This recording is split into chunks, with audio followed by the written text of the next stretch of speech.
Welcome back.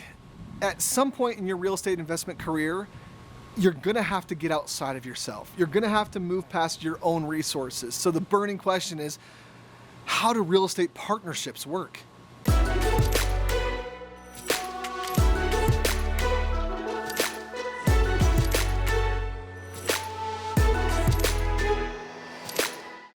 Hey friends, Stephen Michael Miller here, and as you can see, I've got this beautiful laptop here, and I've got another question from you, and so I want to go ahead and jump right in here. It says, great video, I have a question. It says Kris, but I know you meant me. You meant Stephen. It's okay, I get it. I've got a question. If you split as a partner 50-50, for who put the deals and knowledge, it's infinite ROI. But for who put the money, it gets from a great 10 to 11% to 5%, which is not so good. How to convince them for 5%. So basically you're asking, hey, I'm doing a 50-50 partnership. They're putting all the money and maybe credit into it. I'm doing all the work. How do I convince them that that's a good ROI? If we started at a 10% and they're now only getting 5%, how do I convince them that's a good ROI? Well, maybe we should start, first of all, with what is a really good ROI. You said 10 to 11% is a great ROI. I'll agree a little bit. That's a decent ROI. It's not amazing. We're experiencing very typical 20 to 25% ROIs. And so when you look at that, a 20 to 25% ROI split in half, it will be somewhere in the 10 to 12.5% range, right? 10 to 12.5% ROI is amazing for anybody, right, in the normal world. And I want to talk about normal returns and what most people are expecting, because as you're talking about convincing somebody to do more real estate with you, you want to understand what they're experiencing in the normal world. So just let me ask you a question. And don't worry, I won't wait for a response here. But the question is what are most people putting their money in, right? What do most people, when they earn money, how are they investing that money? Well, first of all, I'll tell you, most people aren't investing. Like, that's just the flat out truth. Most people are investing nothing. So they're getting a zero rate of return. Those that are investing, the very typical investment strategies are put it in your 401k, maybe your IRA, maybe you've got it in a bank account or like a money market account, right? That's giving you a little bit more than nothing. Maybe you're getting stocks or playing the stock market a little bit. Maybe you're even investing in cryptocurrencies or some things like that, right? So most people are investing in what I would call them extremely risky investments. Those first three, I think that I named off, the 401k, the IRA, and the bank, although the world would call them safe, I call them extremely risky, because I know that it will never be enough. Like, it will never make me enough money to create a retirement that I'm looking for. And let's just talk about those first three, the IRA, the 401k, and the bank. The bank, you're going to get maybe a fraction of a percent, right? Maybe. If it's a money market account, maybe you could make up to 2 or 3%, maybe up to 5%. If it's a really, really, really awesome, probably not that much at all, right? So you're gonna get only a couple percent. The IRA and 401k, you're probably gonna average over the life of the 401k or IRA, you'll probably average 4%, maybe 5%, maybe even less, depending on what the market's doing. I mean, if we go back to 2007 and 8, of course, we had a lot of people that lost a lot of money in their 401ks and IRAs, and they are subject to that market fluctuation where people have no control. So that being said, if those are the typical investments that people are putting their money in, and they're only getting, 3-4%, maybe less, then getting a 5 or 6% return is better.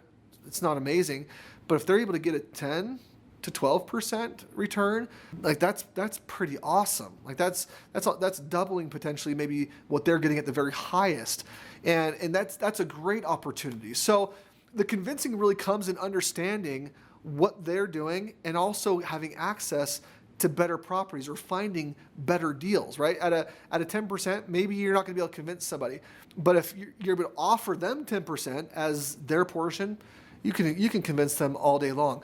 I do want to touch on one more thing here, and this is the principle of FIFO, or first in, first out.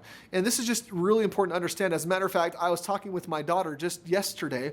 My daughter asked my wife if she could do a lemonade stand, and my wife said, sure. And so my daughters, actually two of my older daughters with one of their friends, went to the store and bought a whole bunch of stuff for this lemonade stand. Actually, it was lemonade, popsicles, and snow cones, right?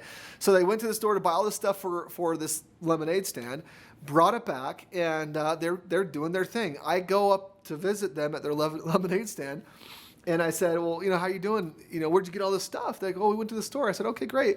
what did you spend on this? And she said, well, my one friend, she spent $50 and I spent $20, right? This is what she's telling me. I said, so you're $70 into this. You realize you'll have to make $70 right now at the lemonade stand to even break even. She's like, yeah, I know. I said, okay, all right. And at the end of the day, she comes to me and she said, Dad, we made $85. And I'm thinking to myself, that's not bad. I said, that's a pretty decent day at the lemonade stand. And she said, yeah, we're going to split it 3 ways. And I said, hold on. Hold on a second. You made the business, right? This lemonade stand made $85, but you put 20 in and your friend put 50 in. Do you think it's really fair to split $85 3 ways? When she put all that money in, she won't even get back what she put in. And she said, oh, this was a whole new thought for her. She didn't really understand it. So I said, yeah, you've got to pay back the investor first. So a lot of investors may not be thinking about this, or maybe you're not structuring the conversation appropriately to help them understand. But whenever someone puts their money into it, they're going to get their money out of it first. This is how we structure all partnerships, right? The person putting their money into it is going to get their capital investment back first, and then all profits are split 50-50. So that's really important, because from there, at least they know that their capital is going to be secured for them, right? Secured. There's obviously risk in investment, and people can lose money in investment, but assuming that everything goes well, they're going to get their initial investment back, and then all profits would be split 50-50. Another thing that I will say here is don't diminish the value that you're bringing to the table. If you're managing it, maintaining it, doing all the work for it, there is huge value in that. And if you're offering on top of that a 10% return, or even a 7, 8, 9% return, you're offering them huge value, allowing them to continue to do what they're doing, which is earning more and more money and getting now their money to work for them, which it's typically not right now for most people. So at the end of the day, you don't need to necessarily convince anybody. You just need to have a couple talking points and some understanding on how that partnership works. And once you've got that and you can communicate that appropriately, the right people are going to want to partner up with you. All right, friends, we've given you a little bit about partnering. And if you want to learn how to do more in partnering, or how to just learn more about real estate in general, please go ahead into the description below and click on the link, click on our website. We have so many different resources. As a matter of fact, you can sit down and speak with one of our team to go over a very specific plan of how you can see greater results in your real estate investing.